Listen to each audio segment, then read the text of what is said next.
हक्कानियत को समझना है तो मुनाजरे की अब ज़रूरत भी नहीं है। और इसलिए ज़रूरत नहीं है कि हमारा फरीक जो है वो आता ही नहीं है, वो हमारे पास आने के लिए तैयार नहीं है, पुलिस वालों के पास जाने के लिए तैयार है। अकबर इलाहाबादी का शेर याद आता है कि हरीफों ने रपट लिखवाई है जा जा के थानों में। जी है क्या? हरीफों ने रपट लिखवाई है जा जा के थानों में कि अकबर नाम लेता है खुदा का इस जमाने में। अब शेर में तरमीम कर रहा हूं कि हरीफों ने रपट लिखवाई है जा जा के थानों में कि फारूक नाम लेता है रजा का इस जमाने में। सुभान अल्लाह, सुभान। तो वहां जाने के लिए तैयार है, हमारे पास नहीं आते। हमने कहा चलो मत आओ यार, अच्छी बात है, लेकिन कौम उलझन का शिकार है, फैसला तो होना चाहिए ना, हक पर कौन है। तो चलो मत करो यार मुनाजरा, मत करो मुबाहिसा, तुम्हारे बस का काम भी नहीं है। और एक शख्स तो इतना भागता है कि भगोड़ा ही मशहूर हो गया है। इशारा समझ गए हो? एक देश से भाग गया और एक देश के अंदर ही भाग रहा है। देश से जो भागा वो नाइक साहब है, देश के अंदर जो भाग रहे हैं वो जर्जी साहब है। दो भगोड़े हैं इस जमात में, सारे ही भगोड़े हैं वैसे तो तुम आते भी नहीं हो, बैठते भी नहीं हो। चलो हमने कहा एक अच्छा ऐसा तो कर लो यार, कौम पे कम से कम इतना ही एहसान कर दो कि ये इख्तलाफ तो खत्म हो जाए वहाबी सुन्नी का, परेशान है पूरी उम्मत। तो दो स्टेज लगा लेते हैं। आप कहेंगे होगी ना, आ गई ना मुनाजरे पे बात। नहीं, मुनाजरे के लिए नहीं बुला रहा हूं भाई। स्टेज लगाते हैं, दो स्टेज पर ऐसे ही कुछ उलमा बैठेंगे। ये हमारे उलमा होंगे, अहले सुन्नत के उलमा होंगे, ये रजा वाले होंगे, इमाम अहमद रजा के मानने वाले होंगे, इमाम अबू हनीफा के मुकल्लिद होंगे।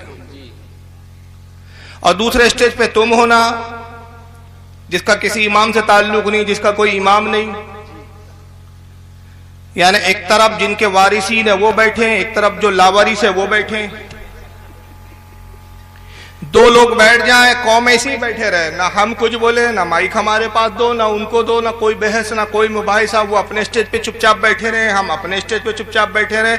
मजमा कसीर हो, कभी वो मजमा हमारे उलमा के स्टेज पे हमारे उलमा को देखता रहे, कभी इनके मौलवियों को देखता रहे, कभी हमारे उलमा को देखता रहे, फिर इनको देखते रहे। मैं खुदा की कसम खा के कहता हूँ 10 से 15 मिनट के बाद मजमे का दिल गवाही देगा कि हक पर कौन है। चेहरे की नूरानियत बताएंगी, ये नूरी जमात है, ये जन्नतियों की जमात है। और वो चेहरे की मनुष्यत बताएंगी कि कौम लूत का बच्चा वो अज़ाब है। अल्लाह,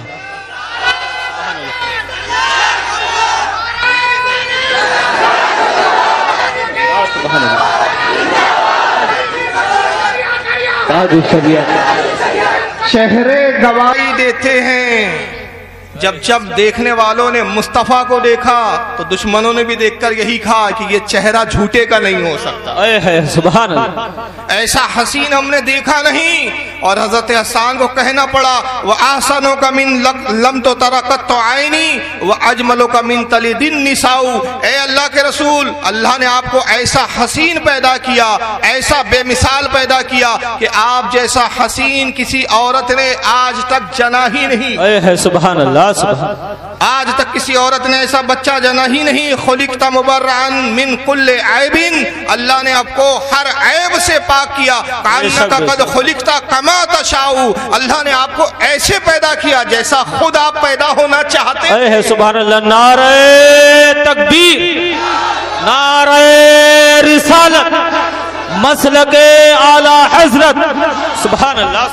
तो चेहरे का हुस्न गवाही देता है, चेहरे की खूबसूरती गवाही देती है। तो बड़े नूरानी चेहरे वाले बैठे हैं, नूरानी जमात है, नूरानी जलसा है, नूर वाले नबी का जश्न है। बेशक बेशक।